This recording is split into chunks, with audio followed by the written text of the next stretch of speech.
Do you believe that your life matters? Not just in the general sense, of course, everybody's life matters, but I mean in the sense that if you don't do what God has created you to do and uniquely gifted you to do, that there will be a real loss to God's work on this earth. I mean, so many Christians think their life just doesn't really matter. Their obedience doesn't really matter. Maybe you're young and thinking, I've got my whole life to serve God. I'm just trying to find my own way. I could sort of put off really seeking first God's kingdom for right now and make up for that later on.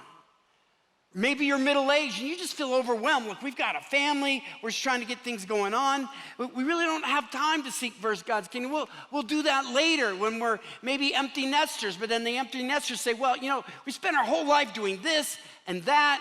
It's time for us to sit back and just enjoy ourselves. We can collect seashells and grow our own garden instead of God's. And you think, well, in the end, I'm going to be saved and it really doesn't matter that much. But what if it does? What you're doing today really matters. What if your life matters more than you could ever dream? And what if the church needs you every bit as much as you need the church? That both of those are so true. They've done studies of suicide notes, and what they found is that they rarely mention romantic heartbreak, which you might think, or even financial problems, or even health problems. Far more often, they say people speak of being tired of life and not having a reason to keep on living. Psychologist Julius Segal wrote this: countless individuals beset by trauma report that their basic problem is an existence without meaning.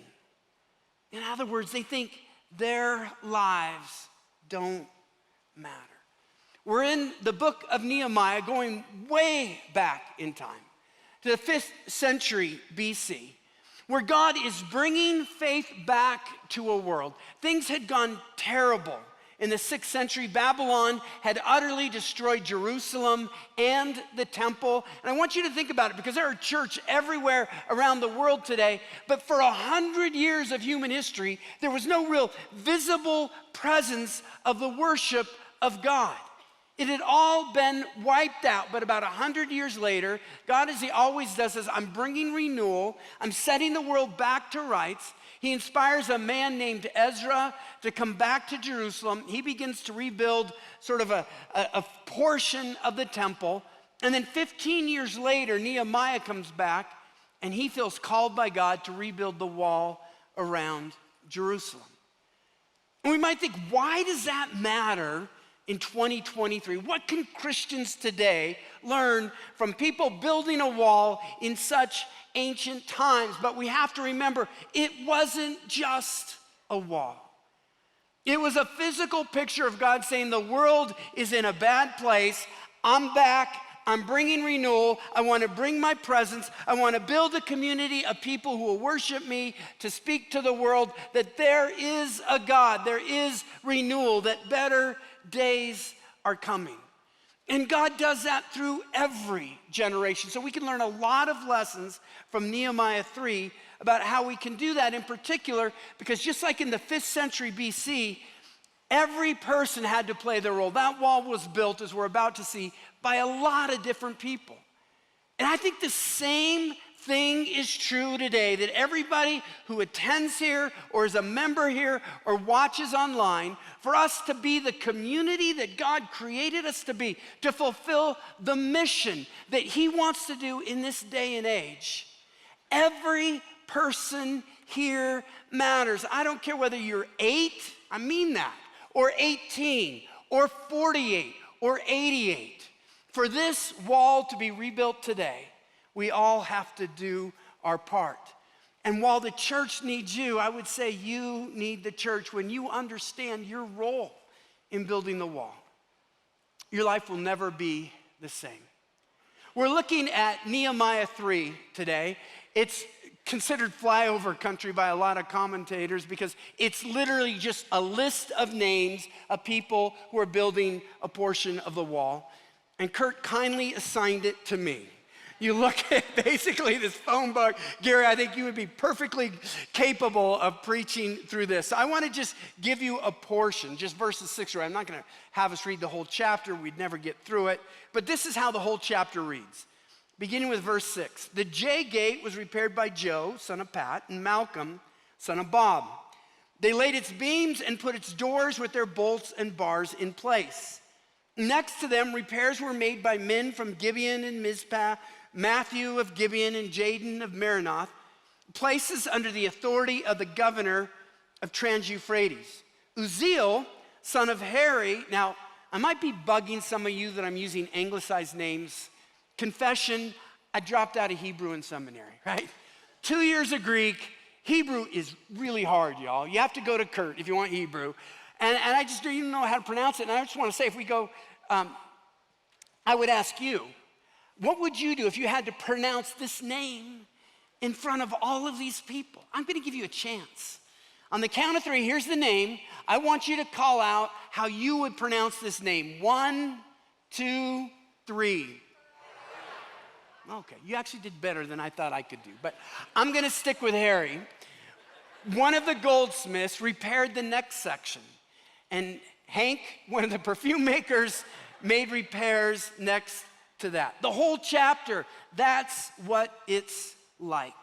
But what we see that is so significant in that is that the wall was built not by one person, but a team that was inspired to bring the renewal of God to the world. We're in the thick of football season. I know some of you don't even want to think about it. Some of you are kind of mourning what's happening with your team. But if you're a fan, let's just go with it. There's a great analogy of this. I have a friend named Jeff Kemp. He played quarterback in the NFL for 11 seasons here with the Seahawks. He also played for the Rams, the 49ers, and the Eagles. I think of all the stories that Jeff has told me, the one coach that he was particularly impressed with was Bill Walsh. For good reason, Bill Walsh led the 49ers to 3 Super Bowl wins. And Jeff just saw he did things differently. One of the things that was so different, when he's installing a new play, a lot of coaches would separate the linemen and the backfield and other positions. But Bill wanted them all to come together because he explained to all of them, I want you to see what they have to do and what they have to do. Everybody's got to sacrifice. Everybody's got to take the hit for this play to work. And in his book, Facing the Blitz, which is a great, if you like football and faith, I really recommend that you check this out. You'll love this book. Jeff explains how Bill Walsh introduced a play. This is an actual play from the 49ers at the time. Brown right, Fox 2Z post. Brown right, Fox 2Z post. It's a play action pass. And Bill explained how the way that a play action pass works is that you have to sell the run. If the defense doesn't think you're intending to run, you're not going to be successful with the pass. And so the offensive linemen have to block as if it's a run. They're going to go to the left. They might do a cut block. They know they're going to get kneed. They're going to get in a helmet, likely be on the ground, and they're going to have their hands stepped on. The running back will never touch the ball, but he has to sell it like he is. And so he's wrapping his hands around an imaginary ball. In one play, he goes over the center. And he knows he's going to try to draw a lineman to hit him in the head, to throw him to the ground because they think he has the ball, and he doesn't. The quarterback knows because this play is to go quick with a pass, nobody's going to block the defensive left end. So he has less than 2.5 seconds to get rid of the ball, and he knows as soon as he throws it, he's going to be slammed to the ground by a very heavy left defensive end. Every player is going to hurt, and every player is going to sacrifice. And Bill Walsh wanted everybody to see how essential it was for each player to do his role. Here's how Jeff describes it. Understanding the unique role and sacrifice of teammates at other positions gives every player a greater sense of purpose.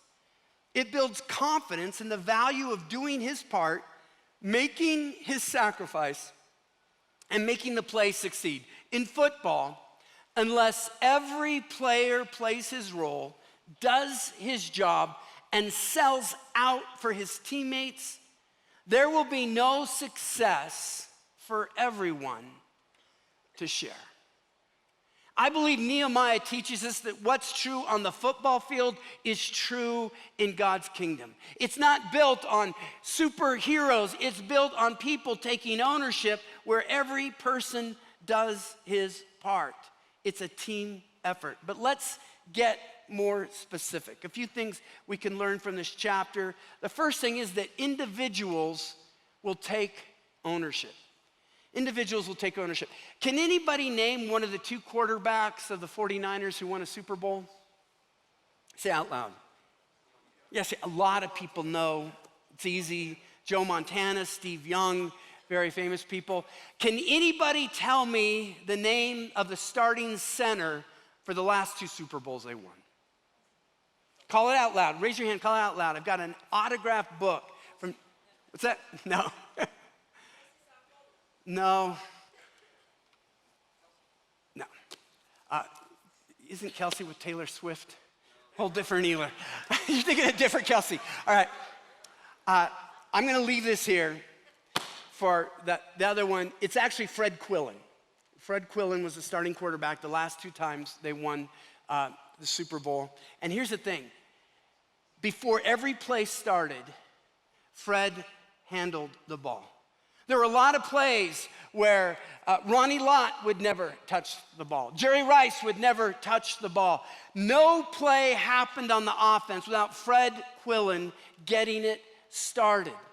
And yet he's not even known by most people except for maybe a few family members or if he happened to be visiting this Sunday. And the same thing happens in the wall with Nehemiah. A lot of people are named, but it's interesting because the chapter begins with people who aren't named, the men of Jericho.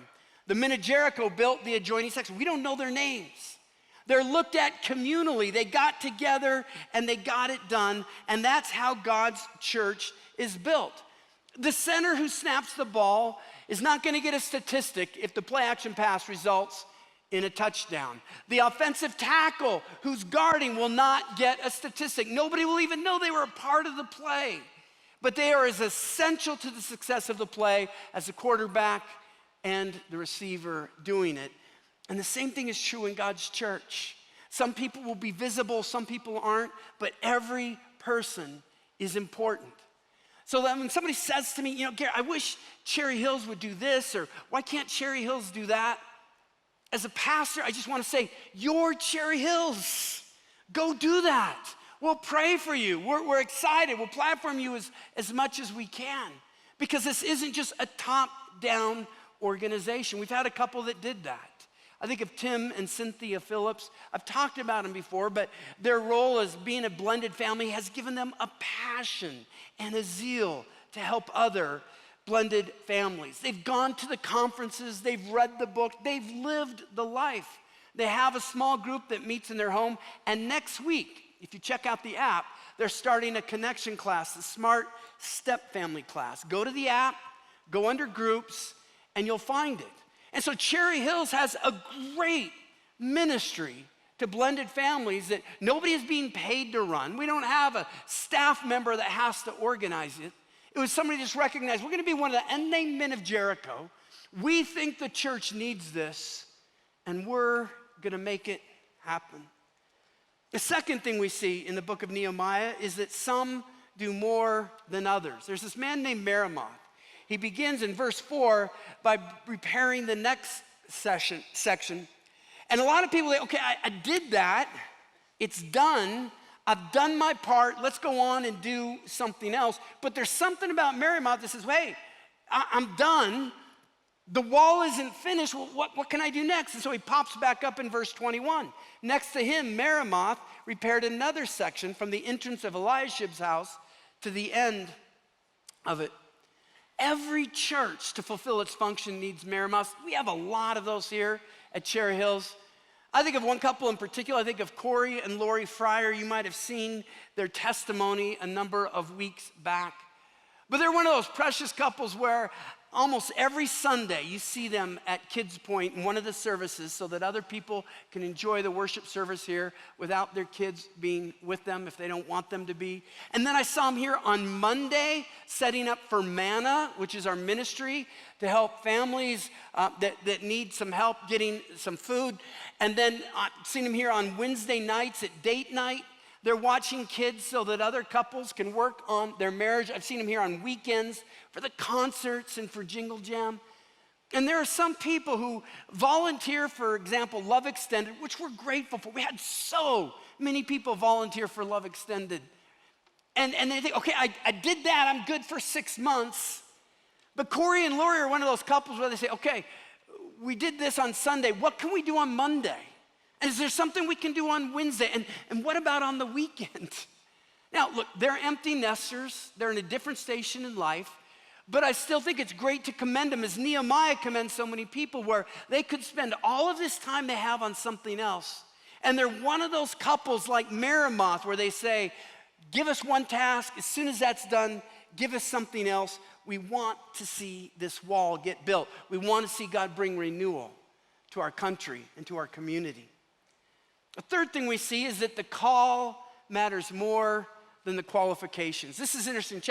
In verse 12, we read this: Shallum, ruler of a half district of Jerusalem, repaired the next section with the help of his daughters. Now, if you look at old commentaries as opposed to new ones, it's fascinating because the old ones think there has to be a mistake here, even though there's no textual evidence for this at all.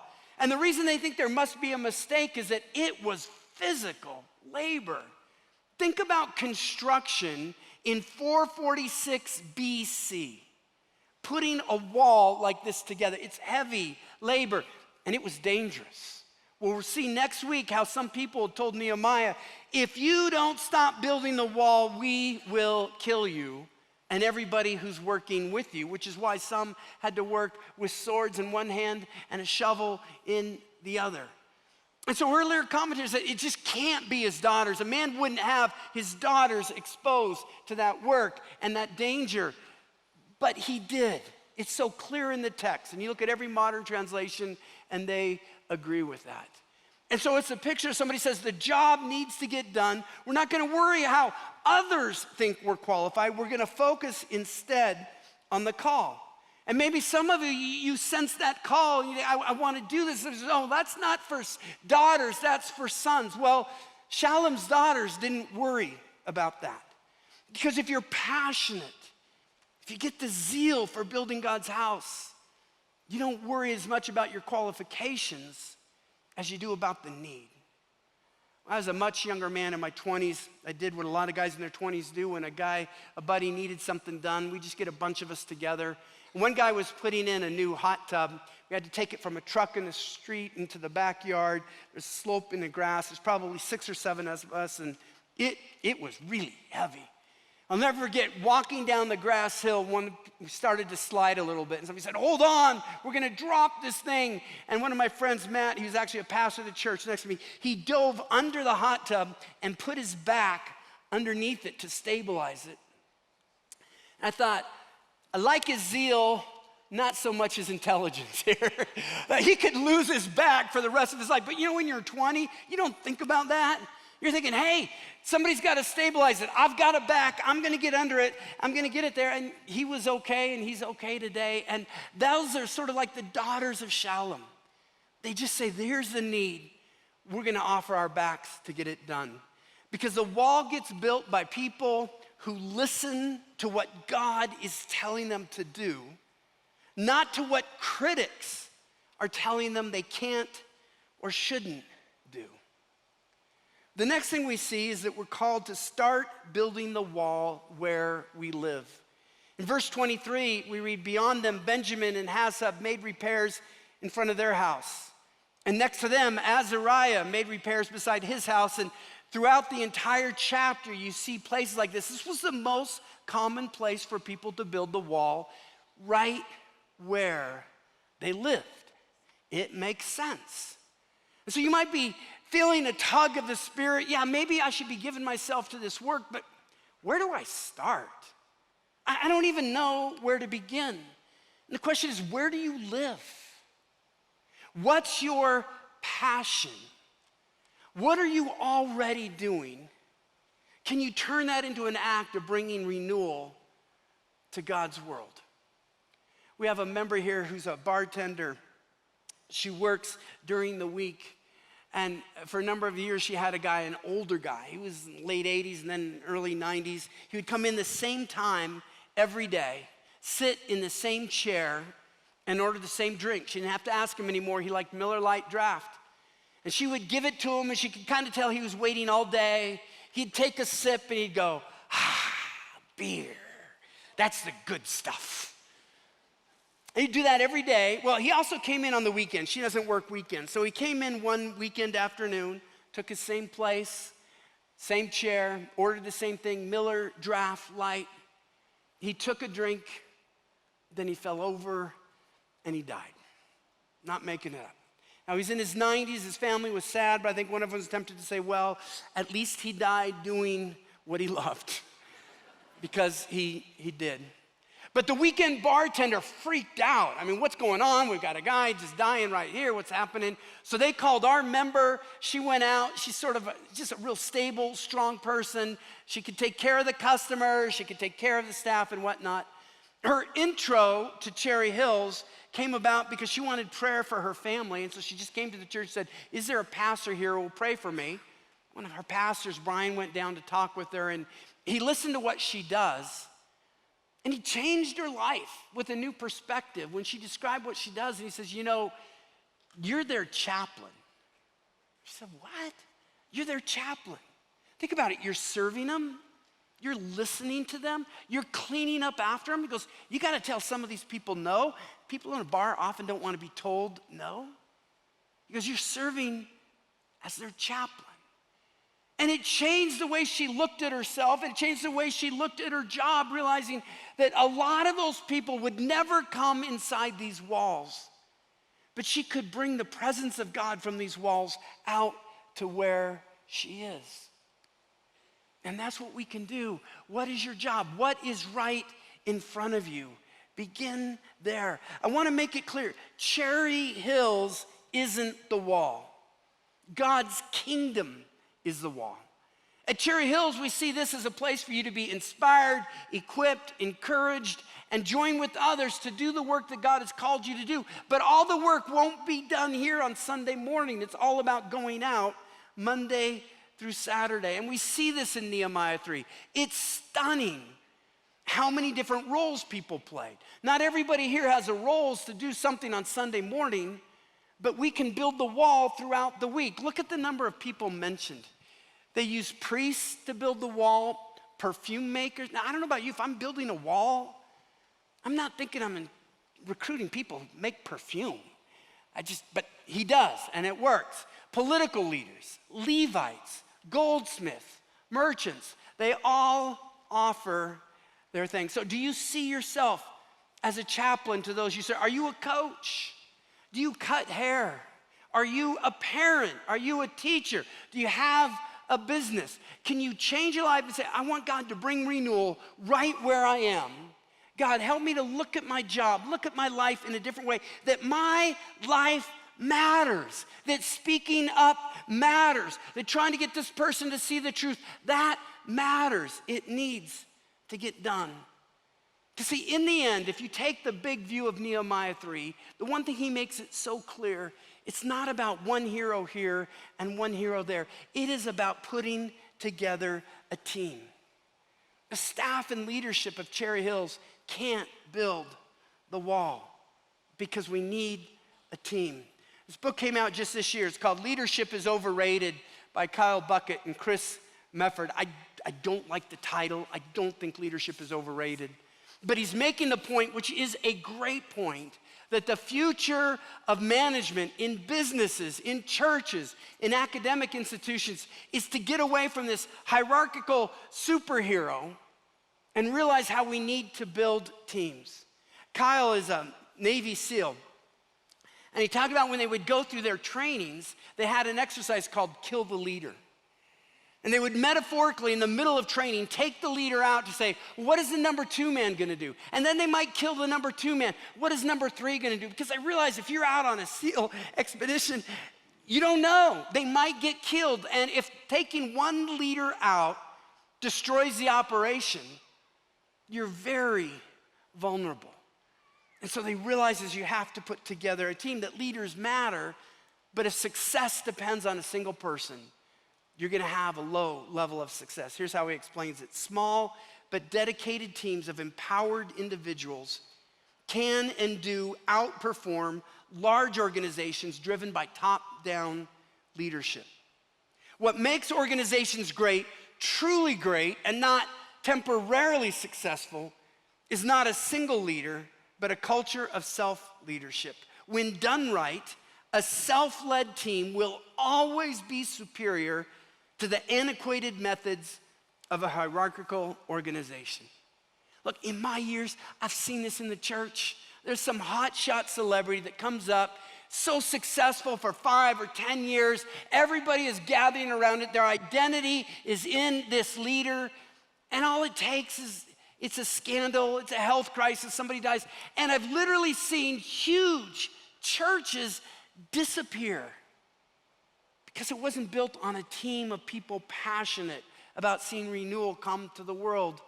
It was built on one man's or one woman's vision. That's not what we want to do here.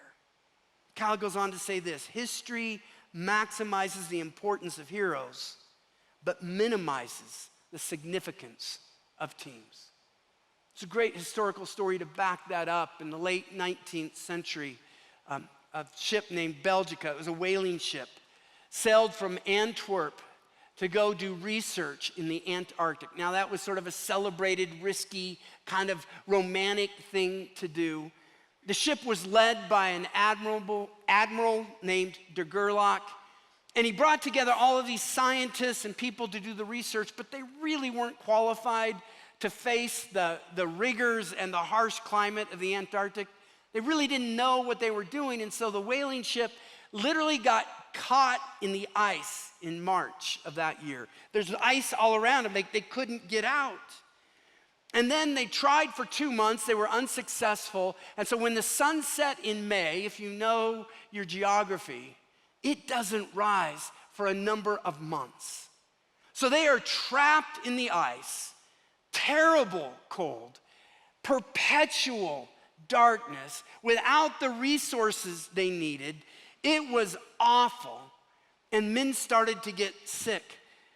Kyle writes, the crew was filled with despair, and death loomed over the darkened horizon of each day. Some men literally began to go insane, and then other men started to die one by one.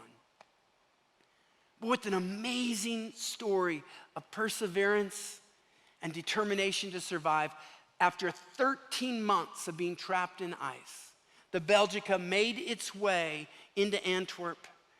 De Gerlach was hailed as this hero. He was the celebrity of the day. He overcame the odds, and you can imagine the gratitude of family members and friends that thought their loved ones were dead, and he brought them back, and he became the man of the hour in Antwerp. But it was all a lie, because de Gerlach was sick for almost the entire expedition. He was so sick, he was confined to a deathbed, and he wrote out his will.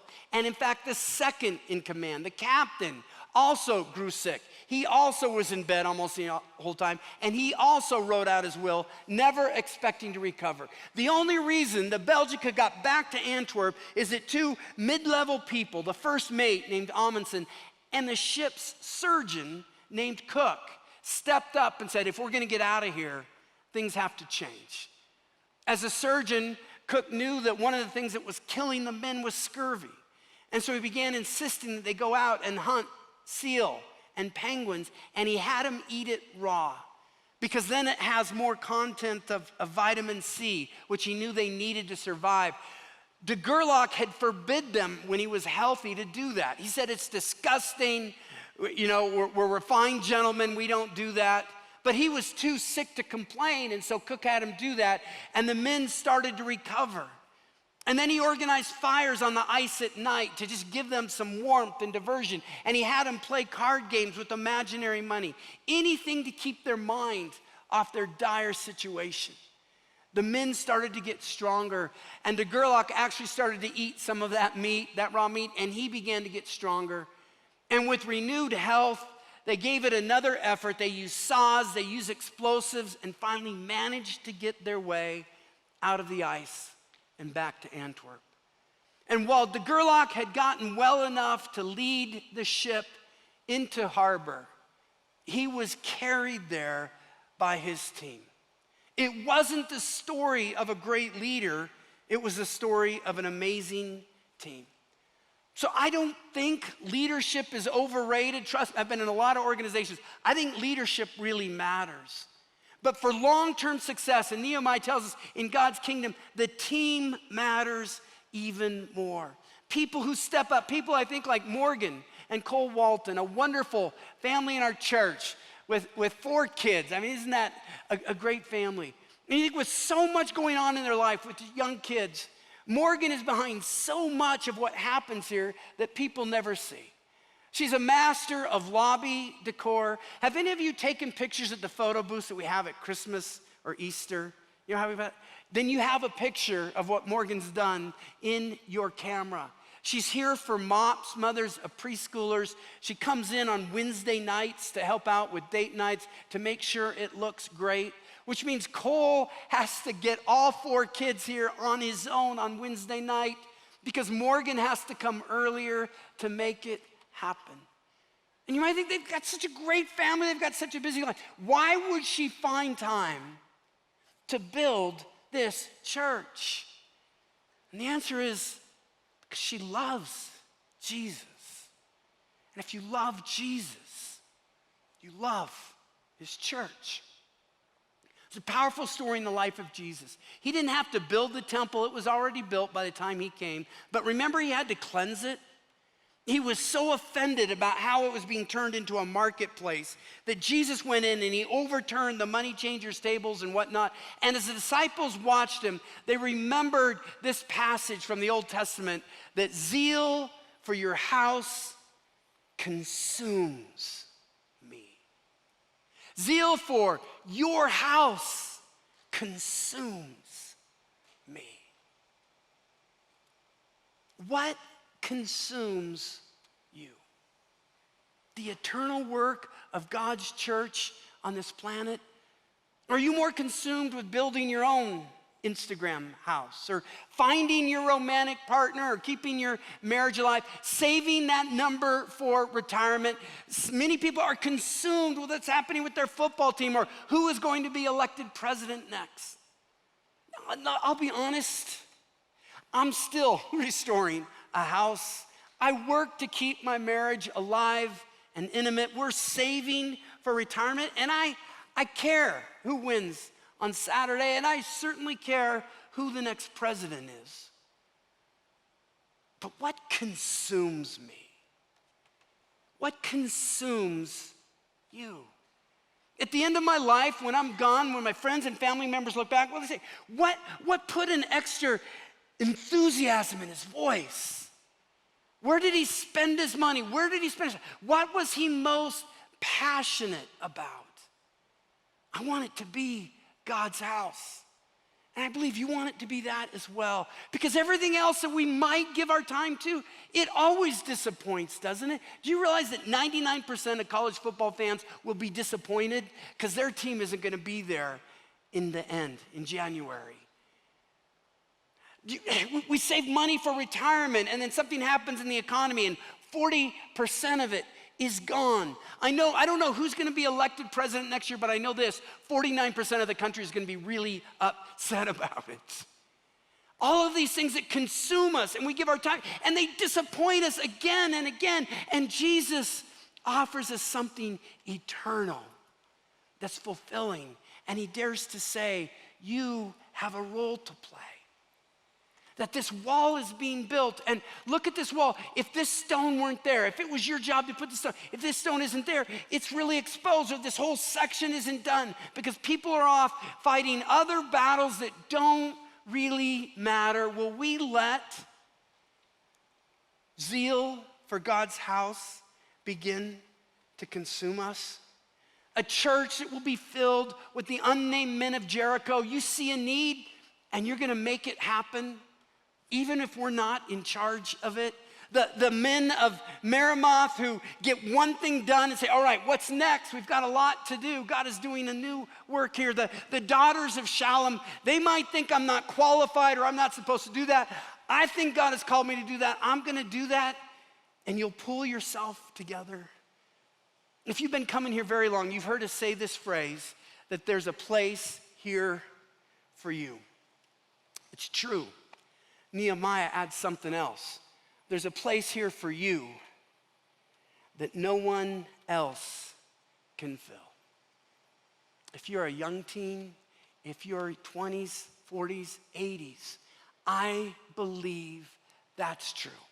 And Nehemiah 3 is God's wake-up call for us to let something else concern us. Now, this is a great day to take this vision on because we've got starting point. If you want to know, well, how do I get plugged into this particular church?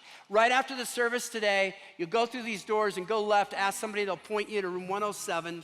Starting point is a great way to hear what we do, what we're about, and how you can plug in. Even if you're not signed up, I told Bronson last week, let's order extra. I'm gonna be mentioning it in the sermon. It's just an exciting call, y'all, that Jesus is building his church and says, you can play a role in the most important thing going on. And so what we wanna do is sort of worship this into our hearts and souls. Instead of just going, if this isn't your passion, will you sing this song and say to God's Spirit, Lord, make this my prayer, make this my song. I've been so focused on me and small concerns. Lord, I realize something much bigger is going on. Lord, use me to build your church.